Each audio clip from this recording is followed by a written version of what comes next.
Hello friends, welcome to our YouTube channel all in one.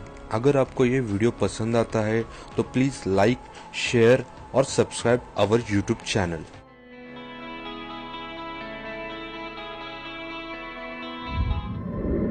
तो आज का हमारा टॉपिक है giant snake scale stone in Thailand. आज का टॉपिक बेहद ही खास और बेहद ही अद्भुत है, इसलिए ये वीडियो अंत तक जरूर देखिएगा। आपको आज का टॉपिक बेहद ही पसंद आएगा। दोस्तों, हाल ही में एक ऐसी जगह का पता चला है जिसके सभी का ध्यान अपनी तरफ आकर्षित कर लिया है। ये जगह है थाईलैंड के जोंगलोंग के पास पाई गई है। यह एक ऐसी चट्टान मिली है जिसकी आकृति एक सांप से पूरी तरह से मिलती है, जो पिछले हफ्ते से चर्चा का विषय बनी हुई है।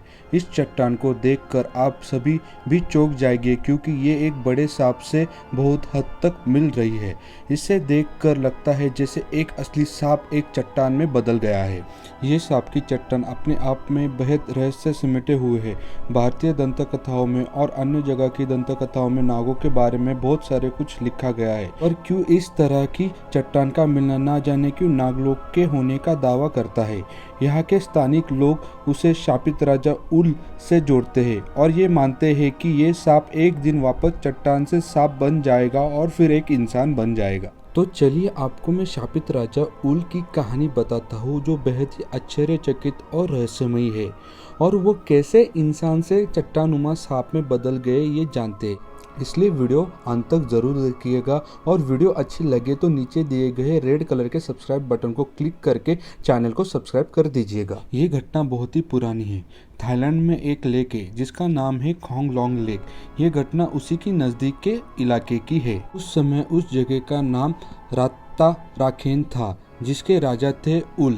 राजा उल की पत्नी का नाम विवेगल्या और पुत्री का नाम क्यूकाम था। क्यूकाम की शादी बाद में संपता नाम के व्यक्ति से हुई। संपता के पुत्र का नाम था फागुन। फागुन एक बहुत ही बुद्धिमान व्यक्ति था और देखने में बहुत ही सुंदर था। एक बार फागुन की मुलाकात एक बहुत ही सुंदर युवती से हुई जिसका नाम था नागरंत रानी। नागरंत रानी को देखते ही फागुन को प्यार हो गया था। कुछ समय बाद फागुन और नागरंत रानी एक दूसरे से मिलने लगे। कुछ समय बाद फागुन ने नागरंत रानी के सामने शादी का प्रस्ताव रखा और महल में रहने का पूछा। नागरंत रानी इस बात से बेहद खुश हुई कि फागुन इसे बहुत प्यार करता है, किंतु मन ही मन इस बात से चिंता थी कि जब फागुन को इस बात का पता चलेगा कि नागरंत रानी एक मनुष्य नहीं है तो फागुन उसे छोड़ न दे। वास्तविकता में नागरंत रानी सर्प योनि की एक महिला थी, जिसे वहाँ के भाषा में नाका कहते हैं। नागरंत रानी ने ही सबसे पहले फागुन को देखा था और उससे आकर्षित करने के लिए सुंदर स्त्री का रूप धारण किया था। अब इस दुविधा से बचने के लिए नागरंत रानी नागलोक गई। अपने प्रेम के संबंधित बात अपने पिता को बताई, जो नागलोक के राजा भी थे। क्रांति के एक इंसान से शादी करना चाहती थी और इस बात से नागलोक के राजा बहुत परेशान थे, क्योंकि आज तक कभी इंसान की और नागों की शादी नहीं हुई थी। इसलिए वो अपनी पुत्री की शादी एक इंसान से नहीं करना चाहते थे। नागलोक के राजा पुत्री से बेहद ही प्यार करते थे और अपनी पुत्री के जिद के सामने झुकना पड़ा। नाग क्रांति और फागुन की शादी के लिए समारोह किया गया। ये समारोह 7 दिन तक चला था। राज्य में किसी को भी पता नहीं था कि नागरंत रानी एक नाग कन्या है, और ये बात 3 साल तक किसी को पता नहीं चली और सब अच्छे से चलने लगा। किंतु नागरंत रानी और फागुन को कोई संतान नहीं हो रही थी। यही बात नागरंत रानी को बहुत ही खाई जा रही थी। मनुष्य योनि में वो चिंता के कारण बहुत ज्यादा बीमार रहने लगी थी, जिसके कारण उसे दोबारा सर्प योनि में जाने का निर्णय लिया।